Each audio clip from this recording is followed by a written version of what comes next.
आपके मन में भी ये समस्या कभी ना कभी जरूर उठी होगी, जब दोनों क्वांटिटी का बेस सेम होता है उस स्थिति में जब हम घातों की कंपैरिजन कराते हैं तो दोनों सेम आती हैं। यहाँ से 0 बराबर 1 कैसे आ रहा है, ये तो कभी संभव ही नहीं है। एक बच्चे ने मुझसे प्रश्न पूछा ये वाला। तो आइए इसमें थोड़ा सा विचार करते हैं। मैं क्या कर रहा हूँ, मैं ऐसी दो क्वांटिटी ले रहा हूँ, मान लीजिए वो ए है, दोनों क्वांटिटी का बेस सेम है, इसका पावर n1 है, इसकी पावर n2 है।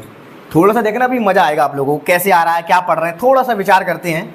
यहाँ पे n2 में 1 कर दिया मैंने, अब हुआ क्या, इसको मैं नीचे लेकर के आया डिवाइड में, तो पावर ऊपर जाके माइनस की हो जाएगी। तो यहाँ से क्या बना, a की पावर n1 माइनस के n2 बराबर में क्या बना, 1 बना।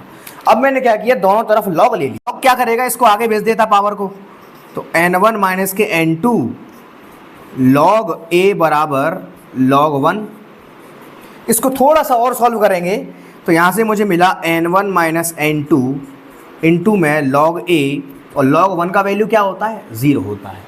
अब हम सभी बच्चे जानते हैं कि भैया जब दो क्वांटिटी का प्रोडक्ट 0 आ रहा है, इसका मतलब क्या है, या तो ये क्वांटिटी 0 होगी या ये क्वांटिटी 0 होगी। तो अगर मैं पहला केस लेता हूँ, पहले केस में अगर मैं इसको 0 करता हूँ तो मुझे यहाँ से क्या मिलेगा, मुझे यहाँ से मिलेगा n1 बराबर n2। ध्यान से देखो, पहले केस में मुझे क्या मिलेगा, n1 बराबर n2। अगर ये क्वांटिटी 0 हो गई तो 0 इंटू समथिंग बराबर 0, इक्वेशन सेटिस्फाई, ठीक। लेकिन अगर ध्यान से सुनना, अगर ये 0 ना हुआ, इसका मतलब क्या है, ये बराबर नहीं होगा। ये क्वांटिटी 0 कब होगी, जब दोनों बराबर हो जाएंगी। n1 n2 क्या है, n1 n2 दोनों मेरी पावर्स ही तो हैं। अब मैं इनको बराबर नहीं लेके चल रहा हूँ, अब मैं इस क्वांटिटी को 0 कर रहा हूँ। अगर मैंने log a को 0 कर दिया तो क्या होगा, तो log a किस पे 0 होता है भाई साहब, log 0 किस पे होता है, ओनली 1 पे 0 होता है। तो यहाँ से a का वैल्यू मुझे कितना मिल गया, 1 मिल गया। अब एक चीज देख पाओ, यही सारा खेल खत्म हो गया।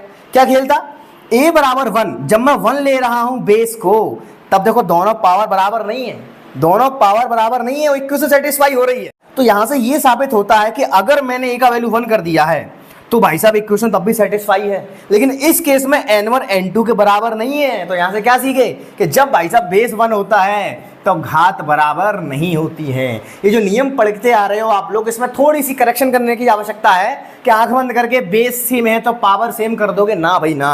अगर बेस 1 आ गई है तो आप पावर की कंपैरिजन नहीं करोगे, पावर बराबर होंगे ही नहीं। जाते जाते ये वीडियो जरूर शेयर करके जाना, नीचे कमेंट करके बताना क्या ये बात आपको पहले से पता थी। और कोई भी डाउट अगर मैथमेटिक्स में आता है तो नीचे बेझिझक कमेंट करो, मुझे मैसेज करो, अगले दिन आपको वीडियो मिल जाएगा। फटाफट से फॉलो कर लो ऐसी अमेजिंग वीडियोस के लिए। Thank you so much.